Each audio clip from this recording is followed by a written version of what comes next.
बिस्मिल्लाहिर्रहमानिर्रहीम। अस्सलामुअलैकुम नाजरीन, मिक्स्ड इन्फो टीवी के साथ मैं हूँ जाहिद फ़ारूक। नाजरीन, इंतहाई अहम 3 टॉपिक आज आपके साथ शेयर करूँगा। नंबर 1, ब्यूरोक्रेसी को लगाम कौन डालेगा, एक ऐसा वाक़या जो आपकी आंखें खोल दे।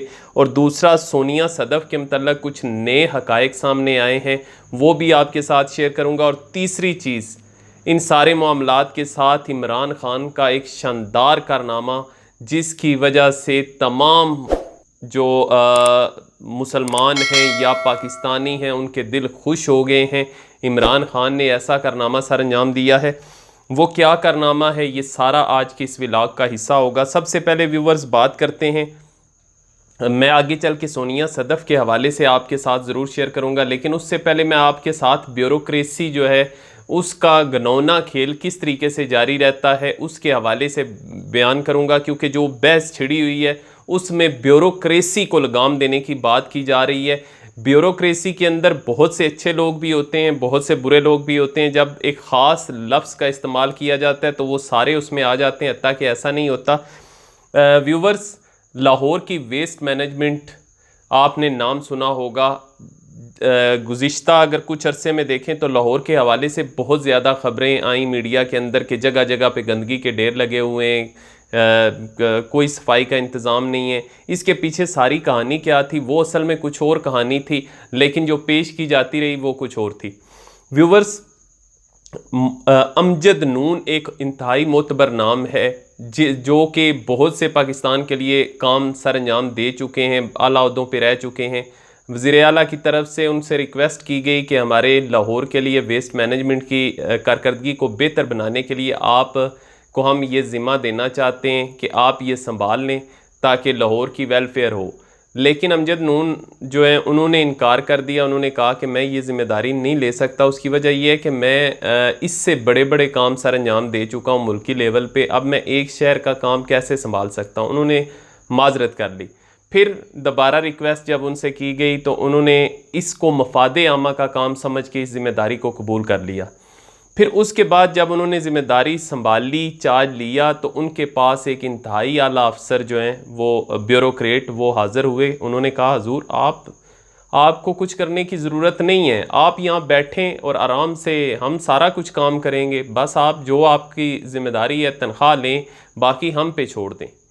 ये उनको अच्छा नहीं गुज़रा, नागवार गुज़रा, और उन्होंने इस चीज़ की कंप्लेन भी की। और फिर इस कंप्लेन के नतीजे में वो जो अफसर थे, वो जो ब्यूरोक्रेट थे, वो इस कदर खाइफ हुए, उन्होंने इस कदर बुरा इसको महसूस किया कि एक प्रॉपर लॉबिंग की, और एक लॉबिंग के ज़रिए से वो सारा काम जो उन्होंने देखना था उनके ख़िलाफ़ एक पूरा मुतहर्रिक ग्रुप बन गया। और इतना ज़्यादा मौसर ग्रुप बना कि जगह जगह लाहौर के अंदर गंदगी के ढेर लगना शुरू हो गए। और इन्हीं लोगों की तरफ से, इन्हीं ब्यूरोक्रेट्स की तरफ से मीडिया के लोगों को कहा गया कि देखें जी कि ये लाहौर के अंदर गंदगी के ढेर लगे हुए हैं, ये जो नए चेयरमैन बनाए गए हैं इसके उनके तो बस की बात नहीं है। तो इस तरीके से उन्होंने एक पूरा महाज खड़ा किया, और उसके नतीजे में अमजद नून जो कि बेहतरी की गर्ज से इस ओहदे को संभाला था, उन्होंने रिज़ाइन करने का फ़ैसला किया। वो वज़ीर आज़म के पास गए, उन्होंने सारे हालात से आगाह किया और उन्होंने अपना इस्तीफ़ा भी पेश कर दिया। उन्होंने कहा कि आप जाएं उस्मान बुज़दार के पास, वहाँ पे उनसे बात करें, तो वो उनको ये सारा मामला बताएं, वो इस मामले को हल करने की कोशिश करेंगे। उन्होंने उस्मान बुज़दार साहब को ये सारी बात बताई, लेकिन आखिर में रिज़ाइन करके निकल गए इससे। फिर उसके बाद रिंग रोड रावलपिंडी की अगर हम बात करें तो उसमें जब इमरान ख़ान को ये पता चला कि ये मंसूबा तो कम पैसों का था और इतना ज़्यादा इस पे अखराजात और क्या कुछ होता रहा इस सारे में, उसके बारे में जब इंक्वायरी शुरू हुई तो जिस बिल्डिंग के अंदर ये सारा रिकॉर्ड था उसको जला के खाक कर दिया गया। ये सारा कौन करता है? ये असल में इसमें ब्यूरोक्रेसी के लोग ही शामिल होते हैं। लेकिन अब आते हैं वाक़या, इस वाक़े के बाद अब आते हैं जो सियालकोट के अंदर वाक़या पेश आया सोनिया सदफ़ का और फरदौस आशिक अवान। इस पे पहले भी मैं व्लॉग कर चुका हूँ। उसको मीडिया की जीनत भी बना और सोशल मीडिया पे बहुत ज़्यादा लोग यानी मिले जुले रद्द-ए-अमल का इजहार किया, लेकिन असल जो चीज़ है वो वहाँ के लोगों की जो राय आज सामने आई, उनकी तरफ से ये कहा गया कि जो एसी साहिबा हैं सोनिया सदफ़, वो 2 वक्त कम अज़ कम विज़िट करती हैं रमज़ान बाज़ार का। व्यूवर्स, हमने ये भी देखा है कि ये जो एसी साहिबान होते हैं, ये यानी रोज़ाना 2 दफ़ा विज़िट करना ये बहुत बड़ी बात है। ये रमज़ान बाज़ार लगा देते हैं और उसके बाद इनके जो अपने लोग होते हैं वो बैठे रहते हैं, और ये विज़िट हफ़्ते में 1 दफ़ा कर लिया या कोई इस तरीके से 2-3 दिन में कोई एक विज़िट कर लिया, इस तरह इनके विज़िट होते हैं। तो इसके साथ साथ मैं कुछ फुटेज इसमें गुफ्तगू के दौरान साथ प्ले करना चाहता हूँ, चलाना चाहता हूँ, ताकि आप देखें कि किन मुश्किल हालात के अंदर जो है वो जो एसी साहिबा हैं वो काम सर अंजाम दे रही हैं, और वहाँ के लोगों ने जो राय दी उसके मुताबिक भी यही है कि वो अपना काम पूरी खुलूस नीयत के साथ सर अंजाम दे रही थी। मसला कहीं और था। फरदौस आशिक अवान का जो मिजाज है वो है ही इसी तरह का कि बहुत सी ऐसी वीडियो सामने आ चुकी हैं जिसमें वो इंतहाई नाजेबा गुफ्तगू या इंतहाई ऐसे अंदाज से बात करती हुई नज़र आती हैं लोगों के साथ, जो कि मुनासिब नहीं है। उन्होंने कौन कौन से अल्फाज नहीं बोले, अगर आप सर्च करें तो आपको सब कुछ मिल जाएगा।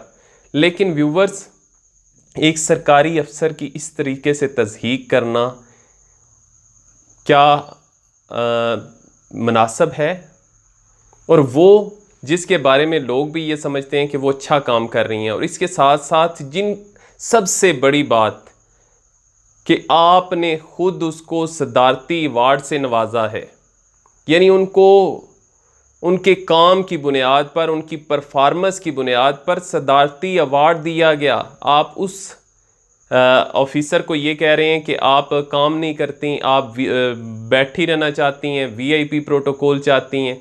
तो ये सारा क्यों उन्होंने मलबा उन पे गिराया और ये इस तरीके से बेइज्जत किया? उसका मकसद सिर्फ ये था कि वो अपने हलके के अंदर थीं और वो मीडिया की तवज्जो हासिल करना चाहती थी। वो ये शो करना चाहती थी कि वो बहुत ज़्यादा दर्द रखती हैं लोगों का, और उनकी तरफ से इस तरीके से रिएक्शन शो करना सिर्फ यही ज़ाहिर करता है, और मज़ीद इससे कोई बेहतरी की राह नहीं निकलती। बाकी जहाँ तक ब्यूरोक्रेसी की बात है, वो मैं आपको पहले 2 वाक़यात जो मैंने आपके साथ शेयर किए उसमें बता दिया है कि ब्यूरोक्रेसी इस पाकिस्तान में वही अफसरशाही का जो निज़ाम है वो बरतानिया वाले ख़ुद तो चले गए हैं, लेकिन आज तक यहाँ पे छोड़ गए हैं, और उससे हमारी जान नहीं छूट पाई। ये हमारे लिए सबसे बड़ा अलमिया है कि हम अफसरशाही से नहीं निकल पाए। ये कमिश्नर, डिप्टी कमिश्नर, इन लोगों के अगर आप हाउसेस देख लें जो इन्हें अलाट किए जाते हैं, पता नहीं कितने कनाल पर मुश्तमिल होते हैं। तो ये सारी चीज़ें, इमरान खान तो यही नारा लगा के आए थे, वो क्या कर लिया है उन्होंने? कुछ भी नहीं कर सके। वो जो दीवारें गिराने का उन्होंने कहा था कि एक तरफ मैं ओथ ले रहा हूँगा, दूसरी तरफ जो है वो दीवारें गिराई जाएंगी, गवर्नर हाउस की, फ़लाँ की, वज़ीर आज़म हाउस, कौम यूनिवर्सिटी, कुछ भी नहीं कर पाए। क्यों? क्योंकि उनके भी हाथ बंधे हुए हैं इस ब्यूरोक्रेसी के आगे। तो इसमें अच्छे लोग भी होते हैं और इसमें ऐसे लोग भी होते हैं जिनका हवाला मैंने दिया कि अमजद नून को किस तरीके से उन्होंने रुसवा करके निकाला। तो व्यूवर्स, अब आते हैं ज़रा तीसरी चीज़ पे। उससे पहले मैं आपको बता दूं कि आपके साथ मैंने जो फ़ोटो शेयर की सोनिया सदफ़ की, उसमें आपने मुलाज़ा यकीनन किया होगा कि किस तरीके से जो उन पे एलिगेशन लगाए गए कि आप लोगों में घुल मिल नहीं सकती, आप ये चीज़ें चेक नहीं करती, वो सारी चीज़ें मैंने आपके साथ शेयर कर दी कि किस तरीके से वो दिलजमी के साथ काम कर रही हैं। अब आते हैं जी इमरान खान के ऊपर कि इमरान खान ने ऐसा कौन सा काम किया है जिससे लोगों के दिल खुश हो गए हैं।